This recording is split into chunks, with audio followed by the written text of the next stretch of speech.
Ashamar kafuudhee hordoftootaf kabajamtoota YouTube channel kee jalatti argamtan marti keessanu bakka jirtanitti nageenya waaqayyoo isiniif haa baay'atu isiniin jecha. Ani nagaa kiyya qaba isinis akka nagaa qabdan abdii rabbirraa qaba. Ilmaan Oromoo hundumti keessanu baga guyyaa ayyaana irreechaa geechan isiniin jedhu barbaadaa sumaanii. Egaa ayyaanni irreechaa amantaadha osoo hin taane Oromummaa keenyan kan kabajnuudha waan ta'eef hundumti keessanuu musliima kiristaana osoo hin jedhine baga geechan isiniin jechuu barbaada. Warri ayyaana irreechaa kana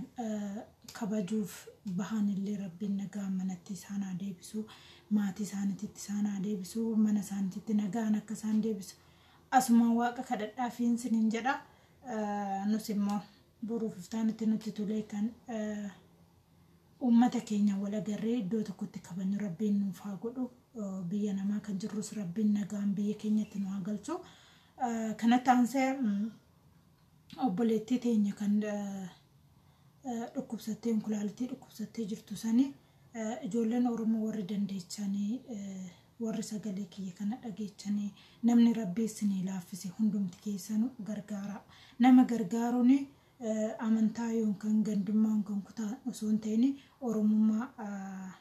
walitti qabnu yookaan immoo namummaa nama gargaaruuf nama ta'uun murteessaadha. Kanaaf hundumti keessanuu gargaaraa isiniin jedha. Guruppii sana kan ijaare tokkummaadha. Tokkummaa faamiliidha. Taansee immoo Oroon illee YouTube isheet irratti dabarsitee turte. Ani illee viidiyoo ishee share godhee ture.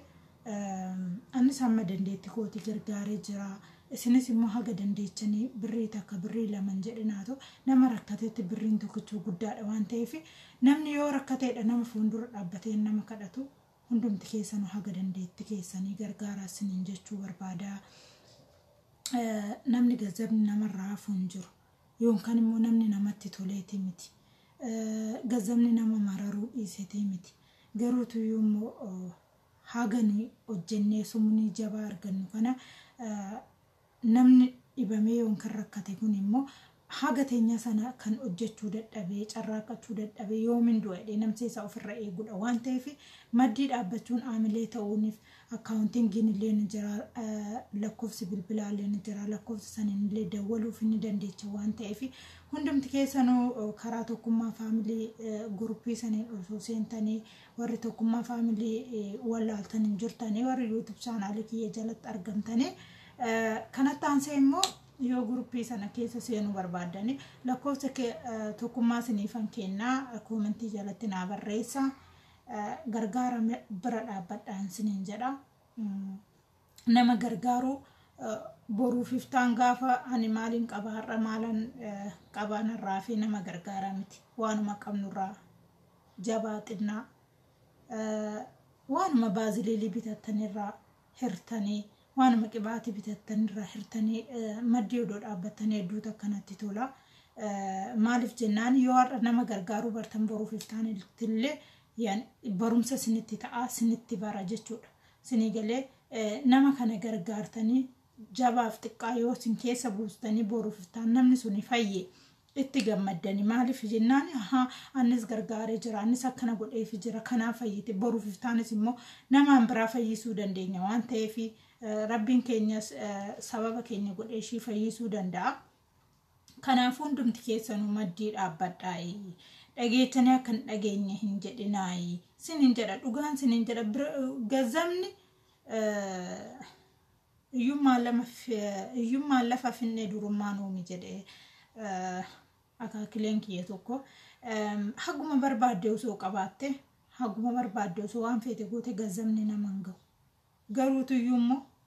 odoo yaadin xiqqoo birrii xiqqoo namni tokkichoo kuma kenneefate dirqama kuma kenna haga sitti tole haga sinitti tole riyaala 20 riyaala 50 haguma sinitti tole homaa rakkina hin qabu. Itoophiyaatti riyaala 20 yoo ergitan fakkeenyaaf 200 ta'a homaa rakkina hin qabu haga dandeechan ergaa fi yoo birrii 50 ergitan 500 ta'aaf way 600 ta'aaf. Kanaaf please ijoolleen keenya hundumti keessanuu hojjenneet argannaa haga sin baastan immoo rabbiin osoo isin yaadin itti guutee isinii kaffala waan ta'eef waan keerii tokko hojjetan immoo ofitti gammadanii kanaaf maddii dhaabbadhaan isiniin jedha ayizoo jedhaanii birrii takka birrii lama birrii dhibba lamaan dhibba sadii walitti hodhufte ishii gargaaruu danda'a waan ta'eef waan tokko shiidha godhuu danda'a bishaan tokko shiidha bituu danda'a waan ta'eef bira dhaabbadhaan isiniin jedha yaa ilmaan Oromoo ishiinillee akkuma keenya biyya namaa kana turteeti kan galte nus waan taanu boruuf iftaan ittiin beennu rabbitu harkaa qaba umurii teenyas rabbitu harkaa qaba fuuldura keenyas rabbitu harkaa qaba waan ta'eef waan harka rabbii jirruuf ishiinillee harka rabbii galtee yooman fayya yoon kan immoo yooman du'a jechaati waan jirtuuf dhibeen kulaalitii immoo baay'ee ulfaataadha dhibee kan yaalamtee yaalli daddafee sin fayyisne yoo rabbiin si fayyise malee kanaaf bira dhaabbadhaa boru du'e akkana jedhe du'eedhani boorra har'a gargaartanii boroo bo'uu dhiistanii homaa rakkinaan qabu har'aati gargaartee gaafa abbaa suwaa tokko ta'e yoo bo'uu dhiiste homaa rakkinaan qabu maaliif jennaani boonyi waa fidu waan ta'eef yoo waa gargaartee waa gootaniif waa fidda waan ta'eef kanaafuu bira dhaabbadhaan siniin jedha asumaanii tokkummaa faamilii akkuma siniin jedhe guruppii sana ishiitu anallee keessa na galchee ishii gaafachuu dandeechan waliin rakkoosa tokkummaa faamilii hin qabne immoo ani siniifanan kennaa koomentii jalatti naa barreessa siniin jedha kan kanarraa fi bakka jirtanitti rabbiin nagaasaa siniifaa baayisu rabbiin fayyaadha waan nan fayyaadha qabeenyi homaa miti ni badanii dhufa waan ta'eef fayyaa keenya bichaa rabbiin nu haa kennu yaadaaf muraada keessa rabbii siniifaa guutuu waan barbaaddan waan yaaddan bakka yaaddan gahan siniin jedha hundumti keessanu baay'ee sin jaaladha baay'ee sin kabajaa tokkummaa keessan cimsaa jaalala keessan cimsaa nama rakkate immoo haga dhumaatitti haa gargaaruun siniin jedha nama gaafa du'eef boon yookaan immoo abaluun sun du'e jedhanii faarsuun homa faayidaa hin qabu inni faayidaa qabu lubbuun gaafa jiru bakka rakkatetti bira dhaabbachuu bishaan itti qabu gaafa inni rakkatee rakkina keessa jiru kana waa'ee isaa haasa'uu isa jajjabeessu waan kanatu bu'aa qaba malee erga inni mana rabbii deeme yaa rabbi as nu deebisi jechuun bu'aa hin qabu har'a bira dhaabbatanii yaa rabbi nu fayyisiitu caala waan ta'eef kanaafi galatooma insiniin jedha warri viidiyoo sana nagarre immoo viidiyoo ishee anillee gadhiisee ture akkaawuntingii ishee wajjin deebi'ee immoo ooroon illee gadhiistee turte ishee jalatti ilaaluu hin dandeessan isiniin jedha naaf galatooma baay'ee sin jaaladha baay'ee sin kabaja ayyaana irreechaa immoo har'a boru natti fakkaate qidaameef sanbata guddaa har'a hora finfinnee boru immoo hora arsadii natti fakkaate rabbiin warra biyyaa warra amantaa isaanii kabajuuf aadaa isaanii guddifachuuf bahe rabbiin nagaan nuuf haa galchuu gadda malee nuuf haa galchuu gammachuun nu haa dhageessisu siniin jedha asumaanii galatooma turtii gaarii